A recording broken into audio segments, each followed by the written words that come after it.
ఇక మాస్క్ తప్పనిసరి. అవును, కోవిడ్ కేసులు పెరుగుతున్న వేళ వైద్య ఆరోగ్య శాఖ అలర్ట్ అయింది. దాంతోపాటు ప్రజలు కూడా అంతే అప్రమత్తంగా ఉండాలని సూచిస్తోంది.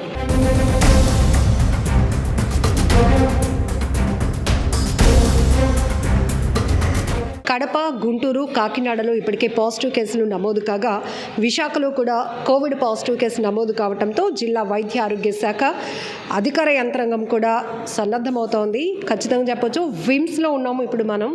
ఇక్కడైతే కోవిడ్-19 వార్డ్ 20 పడకలతో ఏర్పాటు చేశారు. ఇక్కడ కావాల్సినటువంటి టెస్టులు చేయడానికి అట్లానే మెడికేషన్ కూడా సిద్ధం చేయడం జరిగింది. 20 బెడ్స్ని ఇక్కడ ఏర్పాటు చేశారు.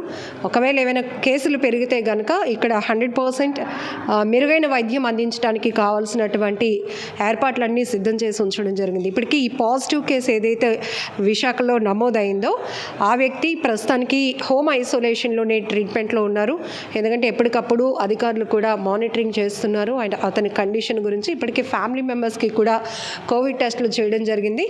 అయితే అంత భయపడాల్సినటువంటి వేరియంట్ అయితే కాదు, కానీ జాగ్రత్తగా మాత్రం ఖచ్చితంగా ఉండాలి.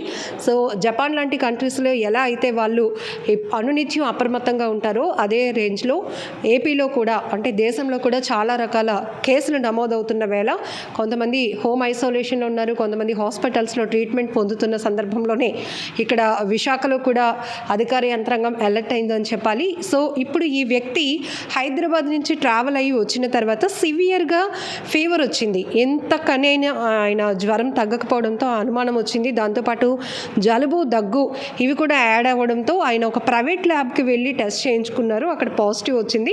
మళ్ళీ కన్ఫర్మేషన్ కోసం అధికారులను కలిసిన వెంటనే అతనికి కేజీహెచ్లో కూడా కోవిడ్ టెస్ట్ చేస్తే పాజిటివ్ వచ్చింది. ఇమీడియట్గా అధికారులు అలర్ట్ అవ్వడం జరిగింది. ప్రస్తుతం అయితే అతను హోమ్ ఐసోలేషన్లో ఉన్నారు. కానీ ఇక్కడ మనం చూడొచ్చు, విమ్స్లో ఈ 20 పడకల కోవిడ్ ఐసోలేషన్ వార్డులో అన్ని వెంటిలేటర్స్ కావచ్చు, డ్రగ్స్ అన్నీ కూడా సిద్ధం చేసి ఉంచడం కూడా జరిగింది. మరీ ముఖ్యంగా ప్రజలు మాస్క్ తప్పనిసరిగా పెట్టుకోవాలి. ఒకరికొకరు షేక్ హ్యాండ్స్ ఇచ్చుకోవటం మానుకోవాలి. ఒకవేళ ఎవరైనా ఈ తరహా లక్షణాలతో జలుబు కానీ, దగ్గు కానీ, అలానే ఎక్కువ రోజుల పాటు జ్వరం ఉండి మెడికేషన్ తీసుకుంటున్నా కూడా తగ్గకపోతే ఇమీడియట్గా మీరు నిర్లక్ష్యం చేయకుండా అలర్ట్ అవ్వండి. అలాగే వాంతులు కానీ ఇట్లాంటి సిమ్టమ్స్ ఏవైతే ఉన్నాయో గతంలో మనం కోవిడ్-19 టైంలో చూసినటువంటి లక్షణాలు కాకపోయినా కొంత ఇంచుమించుగా అట్లాంటి లక్షణాలు ఉంటే మాత్రం ఏమాత్రం డిలే చేయకుండా ఇమీడియట్గా డాక్టర్స్ని సంప్రదించి టెస్టులు చేసుకోవాల్సిన అవసరం ఉందని కూడా చెప్తున్నారు. ప్రజెంట్ అయితే మనం ఇక్కడ 20 బెడ్స్తో ఏర్పాటు చేసిన కోవిడ్-19 ఐసోలేషన్ వార్డులో ఉన్నాం. ఇక్కడ ఏ రకమైన మందులు సిద్ధం చేస్తున్నారు అనే విషయం కూడా తెలుసుకుందాం. హలో అండి, సో ఇప్పటికే కొంత ప్యానిక్ అవుతున్నారు మళ్ళీ జనం, కేసులు పెరుగుతున్నాయి అన్నట్టు. ఏమేమి ఇక్కడ రెడీగా ఉంచారు? ఐవీ ఫ్లూయిడ్స్ అన్నీ కూడా ఉన్నాయి. బేసిక్ డ్రగ్స్ అన్నీ కూడా పీసీఎం, డైక్లో, మెథైలోప్రెడ్నిజోల్, స్టెరాయిడ్స్ అన్ని ఇంజెక్షన్స్ కూడా అవైలబుల్గా ఉన్నాయి. సో ఎమర్జెన్సీ డ్రగ్స్ కూడా ఎమర్జెన్సీ ఇంజెక్షన్స్ అన్నీ కూడా అవైలబుల్గా ఉన్నాయి.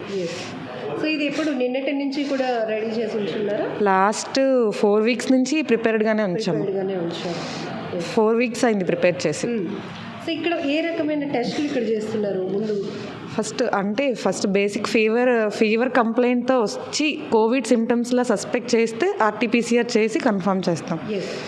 సో ఇప్పటి వరకు మీరు రెగ్యులర్గా టెస్టులు కూడా చేస్తూ ఉంటారు కదా, సివియర్ ఫీవర్ ఉండి తగ్గకపోతే వాళ్ళు ఒక ప్యానిక్తో వస్తూ ఉంటారు కదా, ఇంకే ఎట్లాంటి సిమ్టమ్స్ కూడా కనిపిస్తున్నాయి వాళ్ళల్లో?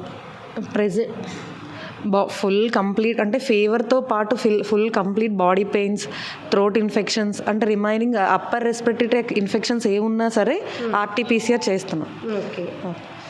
సో ఇది ఈమె చెప్పినట్టుగా ఇక్కడ 1 వీక్ నుంచి కూడా రెడీగా ఉంచి పెట్టాము. అన్ని రకాల డ్రగ్స్ కూడా ఇక్కడ ఉన్నాయి.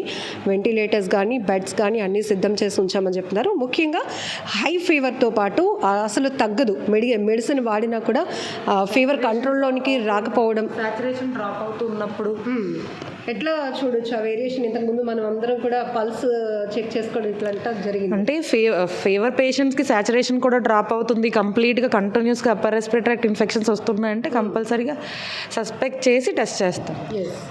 సో దాంతోపాటు బాడీ పెయిన్స్ సివియర్గా ఉంటాయి, ఒళ్ళు నొప్పులు ఉంటాయి, కనీసం వాళ్ళు లేవలేనటువంటి సిచ్యువేషన్స్లోనికి వెళ్ళిపోతూ ఉంటారు. దగ్గు, జలుబు ఇట్లాంటి సిమ్టమ్స్ కానీ ఇంతకుముందు మనం చూసాము. కొంతమందికి రుచి కూడా పోతూ ఉంటుంది, అంటే టేస్ట్ బడ్స్ కూడా పనిచేయలేనటువంటి పరిస్థితి. ఇట్లాంటివి అనేక రకాల సిమ్టమ్స్లో ప్రధాన కారణం జ్వరం కామన్గా ఉంటుంది, ఒళ్ళు నొప్పులు కామన్గా ఉంటాయి.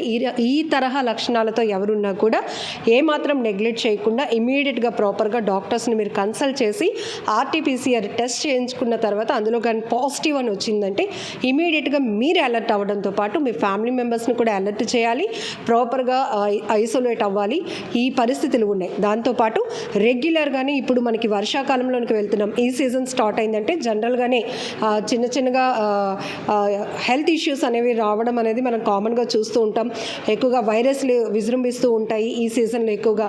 కాబట్టి దీనికి తోడు ఇప్పుడు కోవిడ్ కేసులు కూడా పాజిటివ్ నమోదు అవుతున్నాయి. కాబట్టి ప్రజలు బీ అలర్ట్ అని చెప్తూ వైద్య అధికారులు సూచిస్తున్నారు.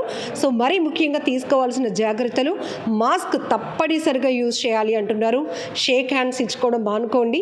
అలానే ఎవరైనా కొంచెం ఎక్కువ రోజులుగా ఫీవర్తో సఫర్ అవుతూ బాడీ పెయిన్స్, వాళ్ళు కొంచెం నిస్సత్తుగా కనిపిస్తూ అట్లాంటి సిమ్టమ్స్తో ఉంటే ఇమీడియట్గా ఫ్యామిలీ మెంబర్స్ వాళ్ళకి దూరంగా ఉండి డాక్టర్ని అప్రోచ్ అవ్వండి అని కూడా చెప్తా ఉన్నారు.